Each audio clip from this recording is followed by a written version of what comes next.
Olá, boa tarde. Olá, muito prazer. Sou o professor Tobias e estou aqui administrando a aula para vocês de microbiologia. A área de microbiologia é uma área na qual nós iremos estudar todos os micro-organismos. E esses micro-organismos eles são divididos de acordo com a sua característica morfológica, a sua reprodução, fisiologia, nome científico e também a interação dele com o ser humano e com o meio ambiente. Bom, quando a gente fala de classificação dos micro-organismos, nós devemos nos atentar e saber que os micro-organismos eles são basicamente divididos em bactérias, fungos, protozoários e homintos, né?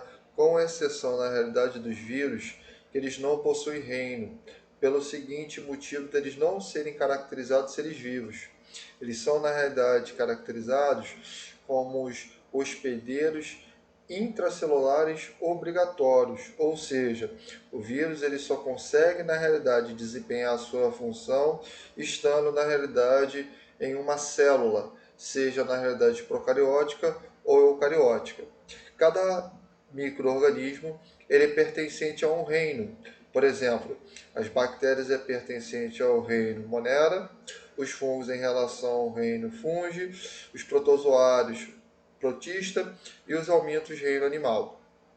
Bom, nesse primeiro slide, né, embora havia falado que a bactéria pertencente ao reino Monera, aqui está caracterizado como reino procariótico. Por quê? Porque, na realidade, né, quando nós falamos, na realidade, de estrutura celular, nós vamos, na realidade, basicamente dividir em uma parte procariótica, que é uma célula simples, e uma parte de uma célula mais complexa, né, que a gente chama de eucariótica. Né, que também muitos falam que procariótico é célula verdadeira e eucariótica é célula, procariótica é célula falsa e eucariótico célula verdadeira. Né. Bom, o que acontece? Uma célula eucariótica é uma célula que ela contém todas as organelas citoplasmáticas bem divididas, bem apuradas, ou seja, o seu interior, o seu núcleo, na realidade, o seu material genético, ele não fica, na realidade, espesso, ou melhor dizendo, ele não fica, na realidade, solto, né, nos fluidos orgânicos daquela célula. Por isso que, na realidade, existe uma estrutura que a gente chama de carioteca. Né? O que é carioteca? Carioteca é uma estrutura que, na realidade, ela vai dividir muito bem as demais estruturas. Por exemplo, a gente tem, na realidade, essa imagem aqui. Aqui a gente consegue ver, na realidade, o núcleo, o nucleóide, na realidade, né? No seu interior aqui a gente tem a cromatina, né? Condensada aqui com o material genético. Bom, e se a gente observar bem, esse núcleo, na realidade, ele não fica espalhado, né, no interior aqui da célula. Diferentemente da célula procariótica, por exemplo, a célula bacteriana, a gente observa aqui que o material genético dela, ela fica literalmente solto no interior, né? Porque ela não tem justamente essa divisão. Repare que numa célula eucariótica eu possuo núcleo, e numa célula procariótica eu não tenho núcleo. Esse material aqui que vocês estão vendo, onde eu estou passando o mouse em azul, a gente chama de nucleóide. Por quê? Porque é semelhante a núcleo. Nucleóide são duas palavras. Núcleo vem de núcleo e oide vem em formato de. Ou seja, nucleóide em formato de núcleo. Ele se assemelha ao núcleo, mas ele não é núcleo. Né? Outra explicação, a gente chama ele de nucleóide porque ele fica justamente onde? No centro. Né? Então ele se assemelha muito com o núcleo, mas ele não é núcleo. Tudo bem? Tranquilo? As células bacterianas, elas são células o quê? Procarióticas. Diferentemente das células animais, que são células o quê? Eucarióticas. Tudo bem? Tranquilo? Bom, vamos lá. Aqui a gente tem, na realidade, a diferença entre micro-organismo, entre um vírus, entre uma bactéria, entre um fungo, entre um protozoário e os helmintos.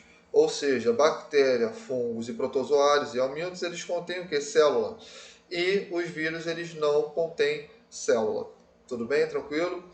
Dentre os 4 aqui, o que apresenta maior diâmetro é o vírus. Por isso que alguns vírus, por eles serem tão pequenos, eles conseguem, na realidade, que se implantar em bactérias, colocando seu material genético e se reproduzindo dentro dessas bactérias. Os vírus que conseguem justamente fazer esse processo é o que a gente chama de bacteriófago. Tudo bem? Tranquilo?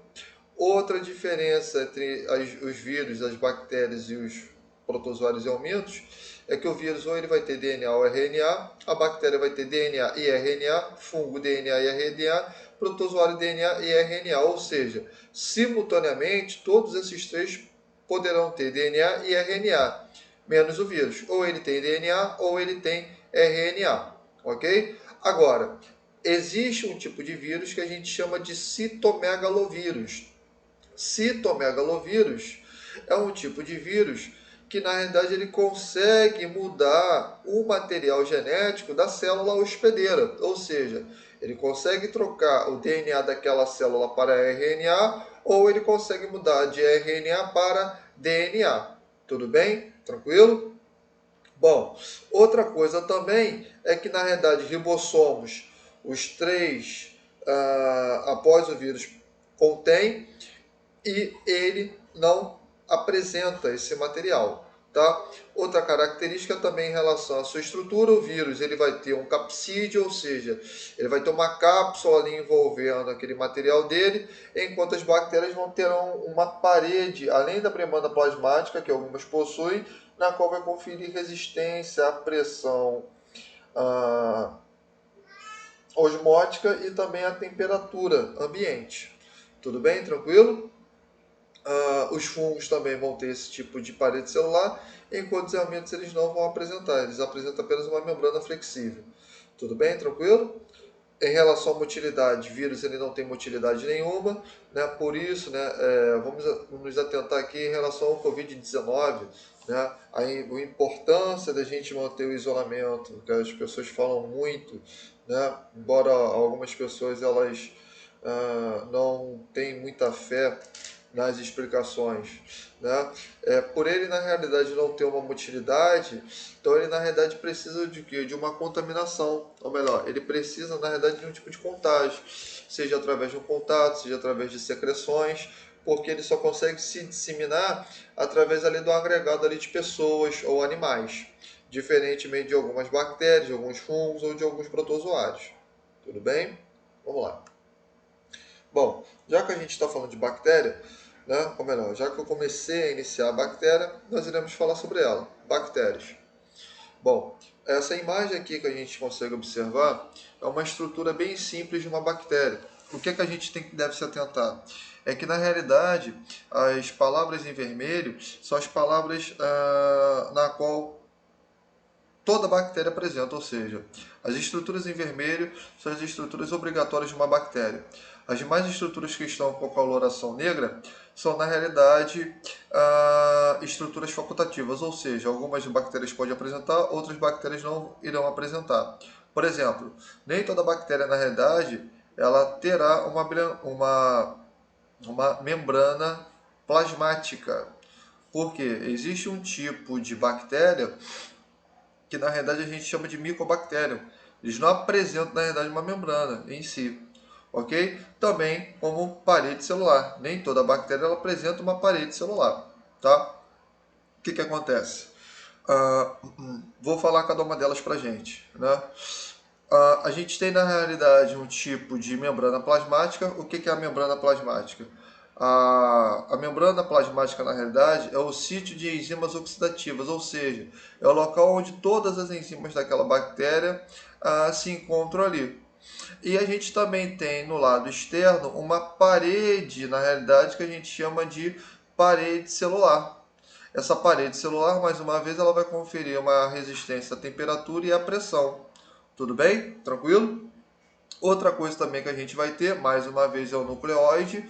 O nucleóide onde a gente vai ter dispersamente ali o material genético da bactéria, tudo bem? Seja o ácido desoxirribonucleico e ou o ácido ribonucleico, tudo bem? A gente também vai ter ali uma coisa que a gente chama de plasmídio. O plasmídio, na realidade, é um tipo de estrutura como se fosse uma identidade daquela bactéria. Por quê? Porque as bactérias que elas têm resistência a antibiótico, essa resistência, na realidade, ela vai ficar anexada nesse tipo de estrutura, na qual a gente vai conseguir categorizar se ela tem resistência ao antibiótico A, ao antibiótico B ou ao antibiótico C. Pensa como se fosse o nosso RG. Quando você fala, eu sou Pedro, tá, mas como você me prova que você é Pedro? Através da sua identidade. O plasmídio é justamente isso, é a identidade daquela bactéria, ok? Outra estrutura que a gente chama de flagelos. Flagelos é um tipo de estrutura que oferece motilidade à bactéria. Lembrando que nem toda bactéria ela vai possuir flagelo. E os flagelos, dependendo do número daquela bactéria, a gente na realidade vai ter um tipo de terminologia que a gente irá observar no próximo slide. Mais uma vez, né? Algumas bactérias elas podem apresentar uma cápsula, tá? Lembrando que algumas bactérias na realidade ela possuem uma cápsula um pouco mais fina e outras na realidade apresentam uma cápsula mais grossa, né? Essa grossura ou finamento dessa cápsula é o que a gente vai conseguir separar bactérias que a gente chama de gram positiva e gram negativa. Não sei se você já viu esse nome, né? Então a gente deve se atentar a isso. Tudo bem? Tranquilo? Outra estrutura também que a gente vai conseguir observar são os ribossomos, que é o sítio, né, da síntese proteica, né, ou seja, do metabolismo daquela célula. É interessante a gente lembrar que tem alguns antibióticos que eles conseguem, na realidade, destruir o ribossomo daquela célula bacteriana, com isso ela não consegue fazer, na realidade, ela não consegue fazer o seu desempenho e com isso ela consegue morrer. Um exemplo é na verdade o colírio, né, para tratar conjuntivite. Ele vai justamente destruir o ribossomo bacteriano. Tá? A gente também vai ter outro tipo de estrutura que a gente chama de fímbrias, né? Elas na realidade, as fímbrias, elas são interessantes porque elas vão oferecer a fixação da bactéria, assim como também elas conseguem passar o seu material genético de uma célula para outra, como assim, como se fosse um braço.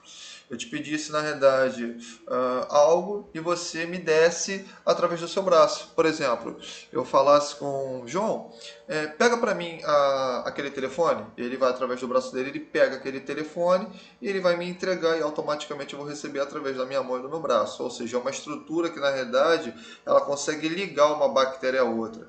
E essa ligação facilita o quê? Na mutação genética daquela bactéria, ou seja, permite a comunicação. Se eu estou permitindo uma comunicação entre uma bactéria e outra, logo eu estou fazendo um processo de sexualidade, de reprodução daquela bactéria. Então, algumas bactérias elas conseguem trocar o seu material genético através dessa estrutura que a gente chama de fímbria ou pili. Né? Também a gente pode chamar fímbria ou pili, é a mesma coisa. Há também alguns livros, ou talvez vocês podem ver em outros vídeos, né?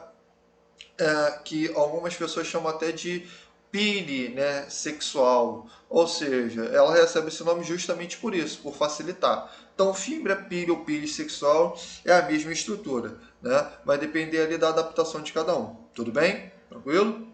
Bom, o que a gente tem que se atentar?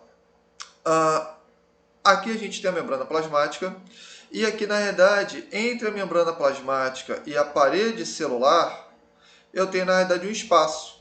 Está até aqui para vocês. Esse espaço, na realidade, é o que a gente chama de espaço periplasmático. Né? O espaço periplasmático é o espaço que as bactérias que apresentam uma parede celular fina, elas na realidade conseguem secretar algumas enzimas que a gente chama de beta-lactamase e beta-lactâmico. Né? Embora ali o slide ali esqueci de colocar, a gente chama de beta-lactâmico. Tudo bem? E qual é a finalidade desse ácido? Esse ácido, na verdade, ele tem por função destruir antibióticos. Ou seja, bactérias que elas têm parede fina, ou seja, gram-negativa, e por elas apresentarem essa parede fina, elas na realidade secretam essa enzima, elas são bactérias do que? Resistentes a antibióticos. E os antibióticos que a gente chama, um deles é a penicilina. Ok? Tudo bem? Bom, aqui tem mais outra explicação, né? Como eu havia falado, a palavra em vermelho obrigatórias estruturas, né, e o citoplasma é o local onde apresenta as organelas. Tudo bem? Tranquilo?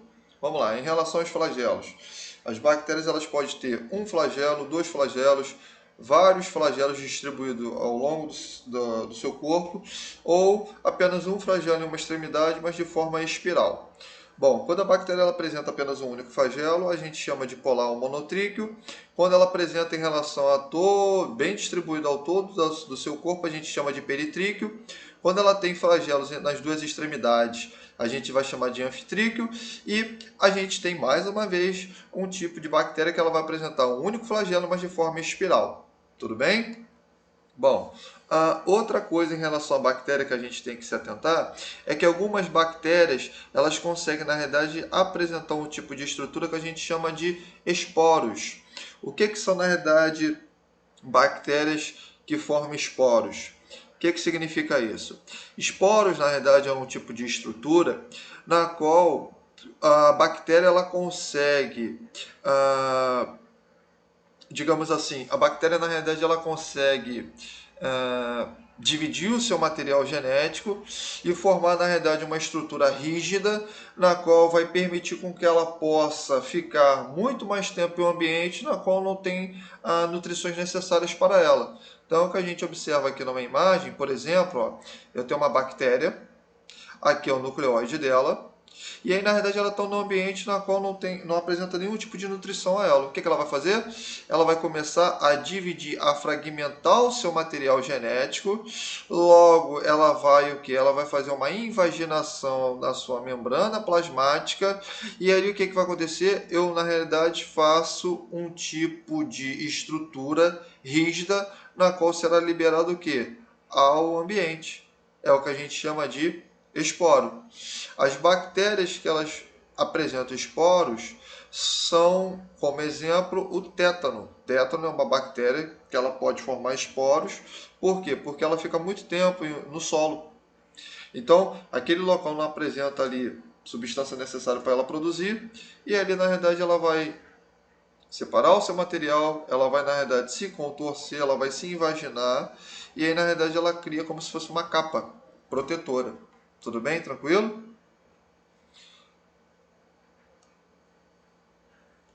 Tá? Aqui está falando em relações de estruturas bacterianas. Agora eu vou falar da modificação genética da bactéria. O que acontece? Lembra da pile? A pile, quando uma bactéria ela passa o seu material para outra através dessa estrutura, o nome que a gente chama de conjugação, ou seja, a bactéria ela consegue se reproduzir através de três fases. Uma delas é a conjugação, quando uma bactéria, ela na verdade ela passa o seu material genético através dessa estrutura. Ó, observe aqui, ó, eu tenho o cromossomo bacteriano, eu tenho o fator F. O que é isso, professor? É como se fosse uma resistência ao antibiótico. E aí o que ela vai fazer? Ela vai transferir essa resistência ao antibiótico através da pile. E aí o que vai acontecer?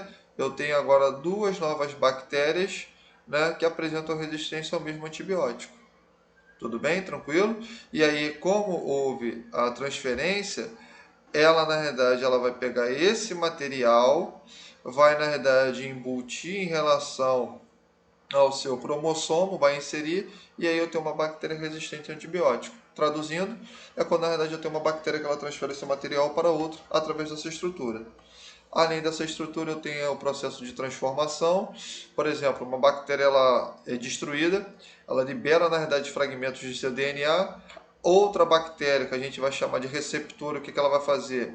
Ela vai aderir esse material genético no interior dela, fazendo uma nova bactéria. É o que acontece muitas das vezes quando nós tomamos medicamentos de maneira autônoma, e aí a gente faz uma seletividade, ou seja, as que morrem passam seu material para outras, e as outras elas captam aquela resistência que a que morreu tinha, e ela vai se tornar resistente a um determinado antibiótico.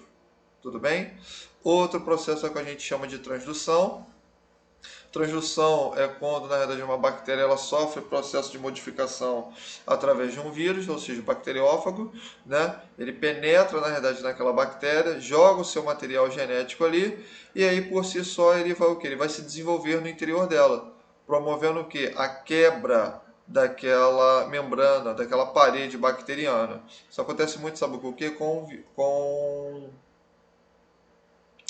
o vírus da imunodeficiência humana, HIV. Ele se implanta ali nas células de defesa, CD4 e CD8, ele joga seu material genético, ele vai, na realidade, crescer no interior daquela célula. No momento que ele se desenvolve, o que ele vai fazer? Ele rompe aquela célula. E aí o que acontece com aquele indivíduo? Diminui, na realidade, os números de linfócitos e aumenta o quê? O número de vírus, é o que a gente chama de carga viral. Tá? Bom, em relação à classificação das bactérias, na parte da morfologia, elas são divididas em cocos. Esses cocos eles são divididos em dois cocos, que a gente vai chamar de diplococos, em cadeias, que a gente chama de streptococos, em grupo de 4, que a gente chama de tétrade, em número de 8, que a gente vai chamar de sarcina, e como se fosse um cacho de uva, que a gente vai chamar de estafilococos. Tá? Só para a gente aprender em relação à etiologia da palavra, cocos significa semente, estáfilo significa na realidade uva, e strepto significa cadeia, ok? E diplo você já sabe, né? 2. Além do cocos, a gente tem os bacilos. Os bacilos eles são divididos em bacilo isolado. Nós temos dois bacilos que a gente vai chamar de diplobacilos. A gente tem bacilos em cadeia que a gente vai chamar de streptobacilos. E a gente tem, na realidade, bacilos que eles parecem muito com os cocobacilos. A diferença é que, na realidade, a ponta deles é semelhante a como se fosse uma chama de uma vela. Tá? E para finalizar a morfologia, a gente tem também bactérias espirais, ou seja, elas apresentam um formato de espiral. Só que dentro delas a gente vai ter a divisão. Por quê? Porque eu tenho uma bactéria que ela é em formato de vibrão, ou seja, ela parece como se fosse uma vírgula, ela é encurvada. Eu tenho, na realidade, um espiro. O que é um espiro? Ela é helicoidal, como se fosse um saca-rolha. E eu também tenho outro tipo de bactéria que ela é semelhante a um saca-rolha, entre aspas, mas o seu corpo ele é bastante curvo, ou melhor, ele apresenta, na realidade, várias espirais e ele é bastante flexível. Tudo bem? Tranquilo? Bom, como a gente está falando de bactéria, como é que a gente vai, na realidade, fazer o diagnóstico de bactéria? Porque bactéria tem muitos. Mas, a princípio, a gente tem uma técnica que a gente utiliza muito que a gente chama de coloração. Essa coloração a gente chama de coloração de Gram. Mas antes de falar da coloração de Gram, a gente tem que saber o que essa coloração ela vai pigmentar e que bactéria, na realidade, ela vai colorir. Pois bem, a coloração de Gram ela é utilizada para bactérias Gram positivas e Gram negativas. O que são bactérias Gram positivas e o que são bactérias Gram negativas? Bactérias Gram positivas são, na realidade, um tipo de bactéria cuja sua parede, na realidade, ela é muito mais grossa em comparação a uma bactéria Gram negativa, cuja parede o quê? É menor. Ou seja, o que vai acontecer nisso aqui? Como eu tenho uma bactéria Gram positiva, cuja parede é mais grossa, essa grossura dela se dá através de uma estrutura que a gente chama de peptídeo glicano, essa bactéria aqui, na realidade, quando a gente vai fazer a coloração, ela vai fixar um tipo de corante que a gente chama de azul de metileno, ou seja, ela vai se colorir com uma coloração azul. E a bactéria Gram negativa, por ela ter na realidade pouca quantidade de substância peptidoglicano, a parede dela é uma parede o quê? Rica em gordura, rica em lipídio. E por ela ser rica em lipídio, ela vai na realidade se colorir com uma substância de coloração vermelha, que a gente chama na realidade de vermelho safrina, né? Onde na realidade ela vai fixar aquele corante ali nela. O que a gente tem que se atentar? As bactérias, na realidade, as bactérias, na realidade, Gram negativas, por elas, na realidade, apresentar uma parede não muito grossa, ou melhor, elas não apresentam essa grossura, há um espaço aqui. E é nesse espaço que, infelizmente, elas vão secretar o quê? Enzimas que conseguem degradar antibióticos. Por isso que, geralmente, bactéria gram-negativa, ela, na realidade, é um tipo de bactéria que ela é resistente a antibióticos, diferente de uma bactéria gram-positiva. Tudo bem? Tranquilo? Aqui tem, na realidade, alguns exemplos de bactérias gram-positivas, gram-negativas, tá? É onde a gente vai aprender algumas delas e a gente vai falar mais tarde, né, bactérias que elas não conseguem ser coradas pelo método de Gram. Tudo bem? Vamos falar aqui da coloração de Gram. Gram, na realidade, ele foi um médico, né, que ele conseguiu, na realidade, dividir as bactérias através de um processo muito simples, né? Ou seja, a gente vai literalmente pintar uma bactéria, né? O que acontece nisso aqui? A gente, na realidade, vai colher uma amostra, a gente vai colocar essa amostra numa placa de vidro, que a gente chama de placa de Petri, tudo bem? E a gente vai esfregar aquela amostra ali, e posteriormente, o que nós iremos fazer? Nós iremos, na realidade, pegar um tipo de corante que a gente chama de cristal de violeta, tá? Ou azul de metileno, tanto faz. A gente vai pegar esse tipo de solução e vai pingar ali naquela lâmina. Tudo bem? Tranquilo? E o que a gente vai fazer depois? A gente vai pegar, na realidade, uma solução de iodo e vai aplicar naquela lâmina para quê? Para fazer a fixação daquele corante nas bactérias. Tudo bem? E na terceira etapa, o que a gente vai pegar? A gente vai pegar, na realidade, uma solução contendo acetona ou etanol, para a gente, na realidade, fazer o quê? A gente vai lavar, a gente vai descolorir aquela lâmina. Por quê, professor? É isso que eu quero que você entenda.